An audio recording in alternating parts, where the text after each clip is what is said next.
Hello friends, कैसे हैं आप? I hope you all are doing very good. मैं हूं आपका होस्ट, आपका दोस्त अफजल खान, और आज जिस एक्टर, जिस फेमस हीरो की मैं आपसे बात करने जा रहा हूं, उनको जंपिंग जैक भी कहा जाता था।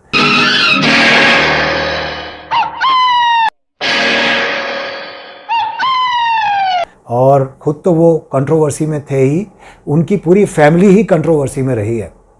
साथ ही मैं आपको बताऊं, 80s के टाइम पे, 1980s के टाइम पे वो अपनी एक्टिंग से ज़्यादा अपने डांस के लिए चर्चा में रहते थे। उनके डांस को लोग बहुत पसंद करते थे, उनकी अदाएं, उनका डांस। साथ ही एक बात और मैं आपको बताता हूं, वो अपनी बचपन की प्रेमिका को धोखा देने के लिए तैयार हो गए थे एक एक्ट्रेस से शादी करने के लिए। इसके साथ एक और बहुत बड़ा इल्ज़ाम वो ये था कि उनकी अपनी बहन ने उन पर शोषण का इल्ज़ाम लगाया था, यौन शोषण का इल्ज़ाम। कौन थे वो एक्टर, क्या था मामला, बताऊंगा, रुके रहिए। बहुत कुछ है मेरे पास बताने के लिए अपने इस प्रोग्राम बॉलीवुड ही बॉलीवुड में। कहीं मत जाइए।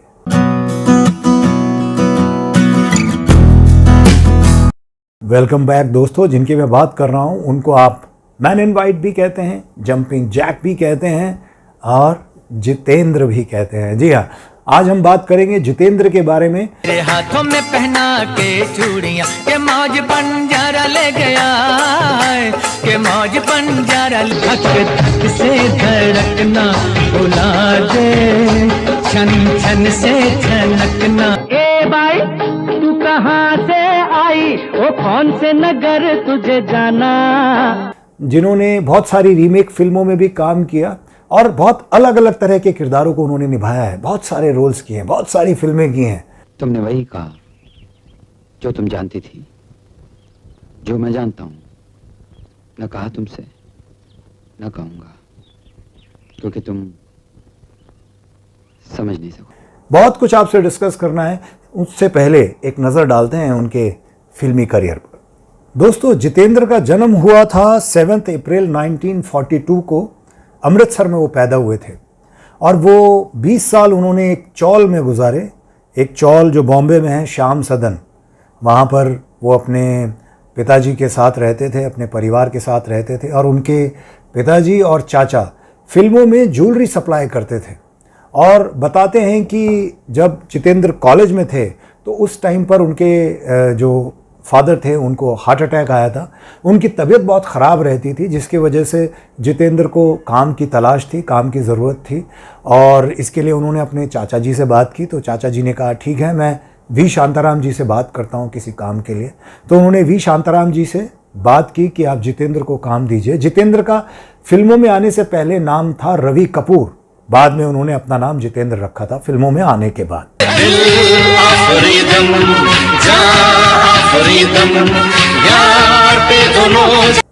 वी शांताराम ने जितेंद्र को कांटेक्ट किया और उन्होंने कहा कि भाई आप आइए, हमें जूनियर आर्टिस्ट की तलाश है अपनी फिल्म नवरंग के लिए, हम ऑडिशन करेंगे आपको। जितेंद्र ने ऑडिशन दिया और बताते हैं कि उन्होंने 30 रीटेक दिए थे और उसके बाद भी उनका ये हाल था कि वो ठीक से डायलॉग नहीं बोल पा रहे थे। देखिए, वी शांताराम ने फिर भी उनको अपनी फिल्म नवरंग में एक छोटा सा रोल दिया था। हम सड़क के लोगों से महलों। उसके बाद क्या हुआ कि जितेंद्र 5 साल तक संघर्ष करते रहे। उनको पैसों की भी बहुत सख्त ज़रूरत थी, उनको कोई काम मिला नहीं था।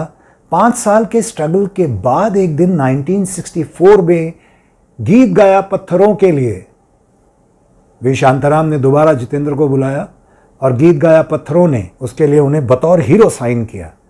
और ये फिल्म बहुत पसंद की गई। कहाँ गई?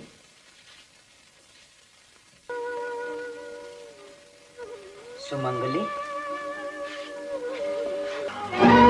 और सुपर हिट रही है फिल्म। और इसके बाद जितेंद्र का करियर चल निकला और जितेंद्र को और भी बहुत सारी फिल्मों में काम करने का मौका मिला। आगे चल के उन्होंने 225 से भी ज्यादा फिल्मों में काम किया। प्रेम सिंह, हम तुम्हें इतनी दौलत देने को तैयार हैं जिससे तुम और तुम्हारा परिवार सारी जिंदगी आराम से गुजारा कर सकते हैं। फिर सोच लो। अभिनेता के साथ उन्होंने निर्माता और निर्देशक के तौर पे भी काम किया और उनके करियर में फर्ज, मेरे हुजूर, हमजोली, कारवां, बिदाई, दुल्हन, धर्मवीर, परिचय, खुशबू, तोहफा और हिम्मत वाला, जस्टिस चौधरी भी बड़ी खूबसूरत फिल्म थी। बहुत सारी सुपरहिट फिल्में हैं जो यादगार हैं। बोल मेरी रानी, तेरी क्या तू है मेरा, पूछ कर अश्क अपनी आँखों से मुस्कुराओ। इस दुनिया में जीना है, इस दुनिया में मरना है। अब बात करते हैं जितेंद्र के प्रेम प्रसंगों की, उनकी प्रेम कहानियों की। देखिए, उनका पहला अफेयर था जो शोभा सिप्पी के साथ था। शोभा कपूर हो गई हैं अब वो उनकी वाइफ है।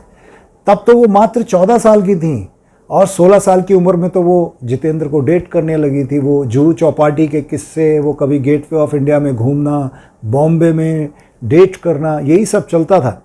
जितेंद्र के हालात तब ख़राब हुए थे जब उनके डैड को हार्ट अटैक आया था। वो काम की तलाश में लग गए थे, वो ज़्यादा मिल नहीं पाते थे। और उधर शोभा को भी जॉब मिली थी ब्रिटिश एयरवेज़ में, वो एयर होस्टेस बन के काम कर रही थी और वो ज़्यादा समय दे नहीं पाती थी क्योंकि वो देश विदेश उनका आना जाना रहता था।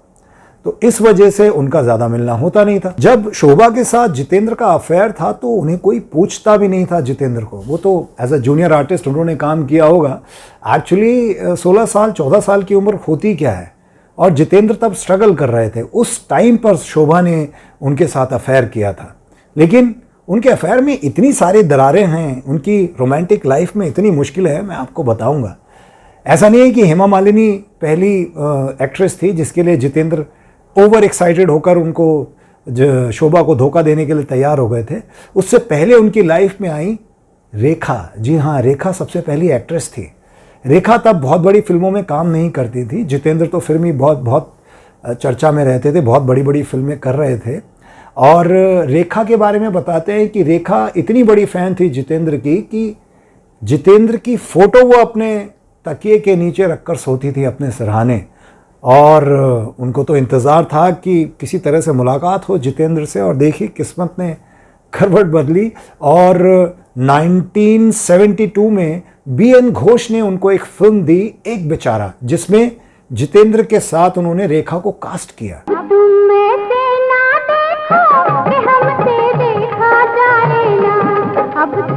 फिल्म एक बेचारा जब दोनों को ऑफर हुई, दोनों ने शिमला में जाके शूट किया। दोनों ही अपने आप पे काबू नहीं रख पाए, दोनों एक दूसरे के नज़दीक आ गए, उनमें अफेयर शुरू हो गया। लुंगी कुर्ते में बहुत अच्छे लग रहे हैं जनाब। मगर आप तो मुझे बिना लुंगी कुर्ते के भी बहुत अच्छी लगती है। क्या मतलब? मेरा मतलब है कि साड़ी में, सलवार में, कमीज में, नाइटी में। और एक बेचारा जब तक कंप्लीट हुई, उनका इश्क बिल्कुल परवान चढ़ चुका था। उनके किस्से हैं कि वो लॉन्ग ड्राइव पे जाते थे, डिनर करते थे, साथ में वक्त गुजारते थे। एक बेचारा फिल्म हिट हो गई थी और उसके बाद जितेंद्र का करियर भी पटरी पे आ गया था। और उधर रेखा जो है वो काम तो कर रही थी, लेकिन वो अपने कुछ बिंदास बोल्ड सीन्स के ज़रिए कुछ उन्होंने निर्माता निर्देशकों को अपनी तरफ आकर्षित किया था और कुछ फिल्में उनके पास आ गई थीं। सारा दिन सताते हो, रातों को जगाते हो। और देखिए किस्मत ने भी उनका बहुत साथ दिया। एक बेचारा के हिट होने के बाद अगले ही साल कुंदन कुमार ने उन्हें एक फिल्म दी, अनोखी अदा। राकेश, नमस्ते। ये लव लेटर आपने मेरे नाम लिखा है? लाइए ना। हाँ, ये अब सीधे अंकल के पास ही मिलेगा। हाँ।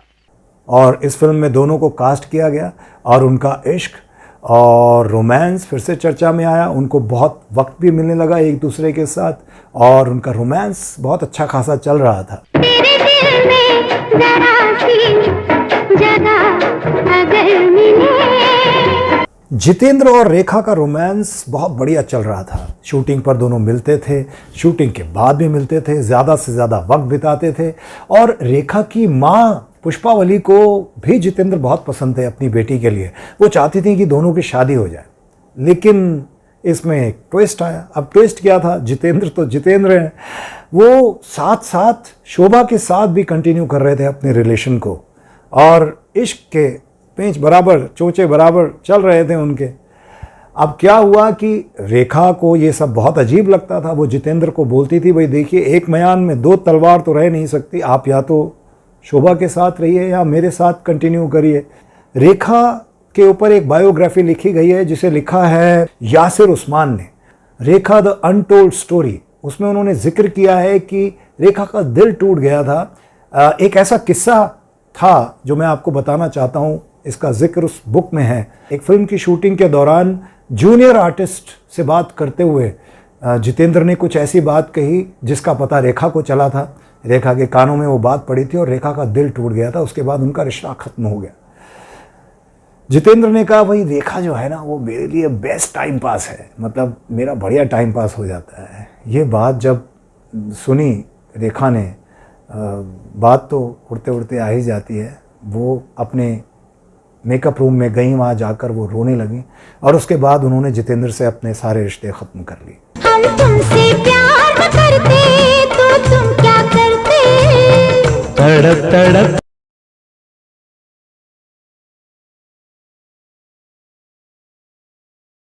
अब देखिए जितेंद्र, ऐसा नहीं था कि वो रेखा से अफेयर ख़त्म होने के बाद वापस वहीं अपने पुराने प्यार के पास चले गए, शोभा के पास। अगली जो एंट्री थी जिनके लिए उनका दिल धक धक ज़ोरों से करता था वो थी हेमा मालिनी।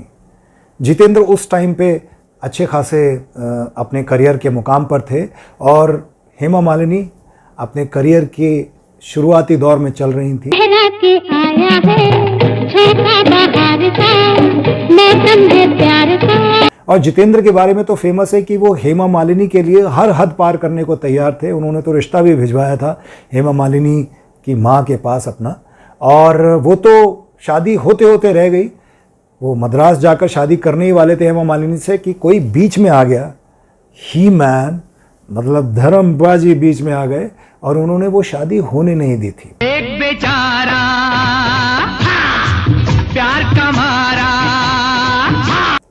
हेमा मालिनी और संजीव कुमार के बीच में बहुत नज़दीकियां थीं और संजीव कुमार हेमा मालिनी को दिलो दिल चाहते थे और वो अपने प्यार का इजहार करना चाहते थे। और इसके लिए उन्होंने, क्योंकि वो बहुत शर्मीले थे, वो बोल नहीं पाते थे, झिझकते थे, तो इसके लिए उन्होंने जितेंद्र का सहारा लिया। उन्होंने कहा भाई आप जाके ज़रा मेरा हाले दिल उनसे बयां कर दो। और जितेंद्र ने क्या किया, वो गए।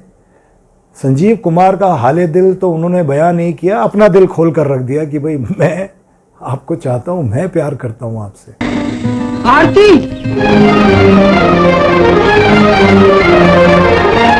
आरती ठहरो, आरती रुक जाओ आरती। यहाँ पर जितेंद्र ने अपने दोस्त संजीव कुमार को धोखा दिया और उन्होंने चुराया था हेमा मालिनी को संजीव कुमार से। उसके बाद वो सीरियस हो गए हेमा मालिनी के लिए और पीछे छोड़ दिया शोभा को। और उसके बाद उन्होंने रिश्ता भिजवा दिया। उन्होंने रातों रात फैसला किया कि भाई हम मद्रास जाके इनकी शादी करवाएंगे ताकि बॉम्बे में किसी को पता ना चले, क्योंकि जितेंद्र जानते थे और हेमा मालिनी की माँ भी जानती थी कि हेमा मालिनी मन ही मन धर्मेंद्र को चाहती हैं, उनसे प्यार करती हैं। वो मद्रास पहुँचे, लेकिन यहाँ धर्मेंद्र ने शोभा के साथ सारी बातें, सारी प्लानिंग की और मद्रास पहुंचकर धर्मेंद्र और शोभा सिप्पी ने हंगामा करके वो शादी को तोड़वाया। जो कुछ भी हुआ उसका मुझे बहुत अफसोस है धर्म। दिखावे के आंसू और हमदर्दी अपने पास संभाल के रखो राजकुमार। ऐसा मत कहो मेरे दोस्त। दोस्त?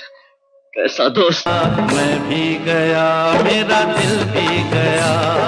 ओ मेरी जान। और उसके बाद आगे चलकर हेमा मालिनी ने धर्मेंद्र से शादी की थी, जिनसे वो प्यार करती थी।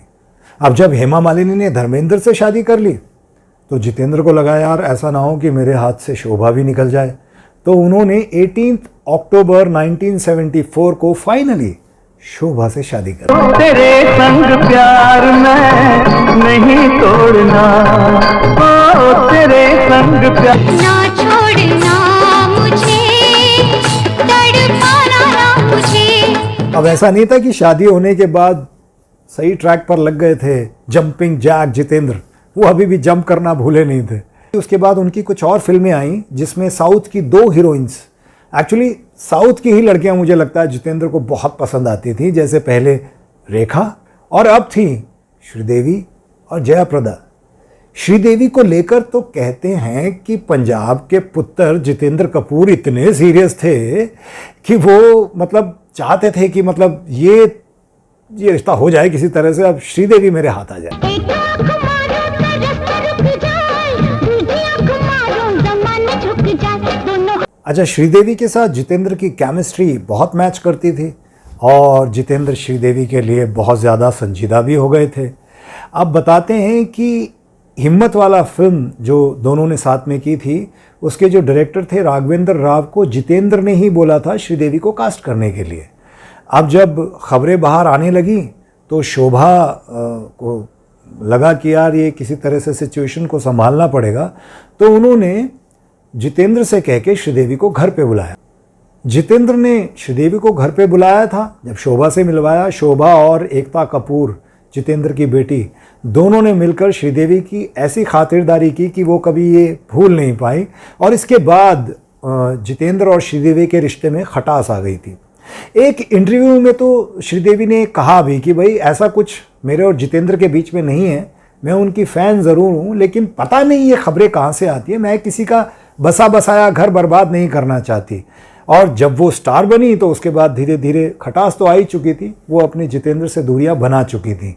लेकिन एक बात समझ नहीं आई, श्रीदेवी ने कहा कि मैं किसी का बसा बसाया घर हालांकि उन्होंने खुद एक ऑलरेडी मैरिड आदमी से शादी की थी। चोट लगी कहाँ, यहाँ वहाँ। शोभा ने जैसे तैसे अपनी शादी को बचाया था, लेकिन उसके बाद जब श्रीदेवी स्टार बन गई थी तो वो खुद भी जितेंद्र से थोड़ी दूरी बना रही थी और जितेंद्र को तो ये बर्दाश्त ही नहीं हुआ, मैन ईगो, उन्हें ये बर्दाश्त नहीं हुआ कि ये कैसे मुझे नज़रअंदाज कर सकती है। तो उन्होंने क्या किया कि उन श्रीदेवी की एक कॉम्पिटिटर एक्ट्रेस थी, स्टार थी जयाप्रदा, उन्होंने उनको भाव देना शुरू किया और उनको अपने साथ कास्ट करने के लिए निर्माता निर्देशक को बोला कि आप इनको लीजिए, और उन्होंने जयाप्रदा के साथ बहुत फिल्मों में काम किया। जीत मेरी हुई, अब मैं जो चाहूंगा तुम्हें मुझे देना पड़ेगा, मुझे 50 चाहिए। अब इसका असर तो हो ही रहा था, श्रीदेवी को लगता भी था कि ये जितेंद्र जानबूझकर कर रहे हैं, लेकिन धीरे धीरे क्या हुआ कि जयाप्रदा को इस बात का अंदाज़ा होने लगा कि जितेंद्र उन्हें इस्तेमाल कर रहे हैं। तो उन्होंने भी आगे चलकर धीरे धीरे जितेंद्र से अपनी दूरियां बनाई और वो अपने काम से काम रखने लगी, मतलब वो अपनी फिल्मों की तरफ ज़्यादा ध्यान दे रही थी। यही नहीं, रीना रॉय के साथ भी जितेंद्र चर्चा में आए थे। वो अलग बात है कि बाद में रीना रॉय का जो रोमांस है वो शत्रुघ्न सिन्हा के साथ हो गया था और उन्होंने जितेंद्र से अपनी दूरियां बढ़ा ली थी। आगे चल के वेटरन एक्टर जब 75 साल के हुए तब एक और मामला सामने आया। 75 साल की उम्र में उनकी अपनी चचेरी बहन ने उन पर इल्ज़ाम लगाया कि जब वो 18 साल की थीं तब जितेंद्र 28 साल के थे और उन्होंने उनके साथ बदतमीज़ी की थी, यौन दुर्व्यवहार किया था। वो बताती हैं कि उन्होंने ये बात दबा कर रखी थी। अब उन्होंने इसलिए बताया कि उनके माँ बाप की डेथ हो गई है ताकि फैमिली की बदनामी ना हो, उनकी बदनामी ना हो। हिमाचल प्रदेश पुलिस ने ये FIR दर्ज की है। वो बताती हैं कि उस टाइम पर जब मैं यंग थी, जितेंद्र नशे में धुत थे। एक बार हम जिस होटल में रुके थे, जितेंद्र नशे में धुत मेरे कमरे में आए, उन्होंने 2 बेड्स को जोड़ा और उनके साथ बदतमीज़ी की, उनके साथ उत्पीड़न किया।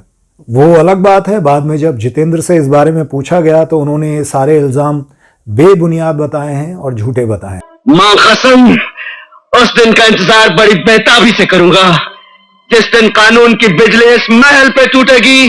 तब देखूंगा कि महल की दीवारें टूटती है या उन्हें बचाने के लिए कानून तोड़ा जाता है। आप कह सकते हैं जितेंद्र और कंट्रोवर्सी चोली दामन का साथ रहा है। जितेंद्र ही नहीं, आप उनकी पूरी फैमिली ले लीजिए, शोभा कपूर हो, चाहे उनकी बेटी हो एकता कपूर, चाहे वो तुषार कपूर हो, पूरा का पूरा परिवार कंट्रोवर्सी से घिरा हुआ है। मस्त बहारों का मैं आशिक, मैं जो चाहे यार करूं, चाहे गुलों के साए से खेल। सुन सजना, तुझ पे है जीवन अर्पण।